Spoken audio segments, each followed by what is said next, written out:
వాడు మామ లేకపోతే ఇంకేమైనా. వాడిని మామ అనడం కన్నా మాయగాడు అనడం కరెక్ట్. అంతకన్నా చెప్పాలంటే దుర్మార్గుడు అనే పదం ఇంకా క్లారిటీగా ఉంటుంది. మరి ముఖ్యంగా కోడల మీద కన్నేశాడు.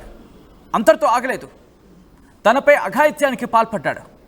అంతటితో ఊరుకున్నాడా? ఆ దుర్మార్గుడు ఆమెను కడతేర్చాడు. ఇవన్నీ ఎప్పుడు బయటపడ్డాయో తెలుసా? కొద్ది గంటల క్రితం. అదిగో వీడే ఆ దుర్మార్గుడు. వీడే కోడల మీద కన్నేసి కోడల మీద అఘాయిత్యానికి పాల్పడి కోడలి మృతికి కారణమైన భూప్ సింగ్. అసలు ఏం జరిగింది అంటే ఇక్కడికి ఇది బిగ్గెస్ట్ ట్విస్ట్ అనే చెప్పుకోవాలి. ఎందుకంటే హర్యానాలో కొద్ది రోజుల క్రితం ఓ వివాహిత అదృశ్యమైంది అంటూ కూడా చర్చ జరిగింది. గుర్తుందా మీకు? ఆ వివాహిత కనిపించడం లేదని చెప్పి మాట్లాడుకున్నాం. ఈ నేపథ్యంలోని కోడలు కనిపించడం లేదంటూ ఇగో ఈ దుర్మార్గుడి, ఈ మావగాడే, వీడే, ఈ పనికి మల్ల వెధవ వీడు కంప్లైంట్ ఇచ్చాడు పోలీసులకి. ఏమని? నా కోడలు కనిపించట్లేదు, నా కోడలు అదృశ్యం అయిపోయింది, ఫోన్ మాట్లాడుతూ ఎక్కడికో వెళ్ళిపోయింది, ఆ తర్వాత కనిపించట్లేదని చెప్పి.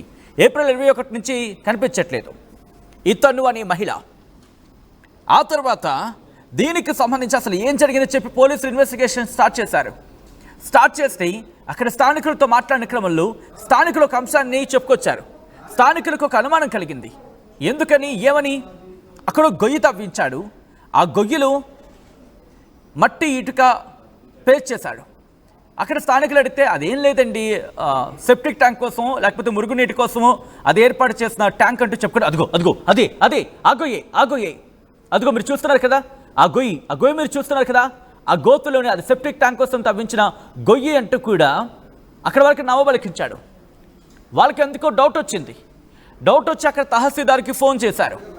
తహసీల్దార్కి ఫోన్ చేసి ఆ తహసీల్దార్ అక్కడికి చేరుకొని అక్కడ పరిస్థితిని పూర్తిగా పరిశీలించిన తర్వాత ఎందుకైనా మంచిది ఆ గొయ్యిని తవ్విద్దాం, ఆ గొయ్యి తవ్వితే కనుక ఏ ఉంటుంది అనేది క్లారిటీ వస్తుందని చెప్పి వన్స్ అక్కడ ఆర్డర్స్ని పాస్ చేశాడు. సంబంధిత టీం రంగంలోకి దిగిన తర్వాత గొయ్యిని తవ్వించింది. బయటకు తీస్తే ఇంకేముంది, ఆ మహిళ మృతదేహం బయటపడింది.